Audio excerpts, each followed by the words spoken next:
Hi అండి. Welcome to my channel. శ్రావణ మాసము రెండో రోజండి. ఈరోజు మంగళవారం అండి. ఈరోజు దీపంలో నేను పసుపు, కొంచెం పచ్చకర్పూరం వేస్తానండి. 3 ఒత్తులు ఒక దగ్గర వేసి అందులో పసుపు వేసి 3 ఒత్తులని ఒక దగ్గరనే జాయిన్ చేసి దీపంలో వేస్తానండి.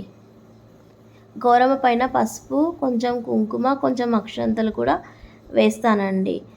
ఆ దీపం అగరబత్తితో ముట్టిస్తానండి. మేము ప్రతి మంగళవారము, ప్రతి శుక్రవారము 3 ఒత్తులతో దీపం ముట్టిస్తానండి. 3 ఒత్తులని పసుపుతో ముంచి అందులో వేస్తానండి. చూడండి, మా నిత్య పూజ ఇలా ఉంటుందండి. థ్యాంక్ యూ అండి. నా ఛానల్ని సబ్స్క్రైబ్ చేయండి, షేర్ చేయండి, లైక్ చేయండి.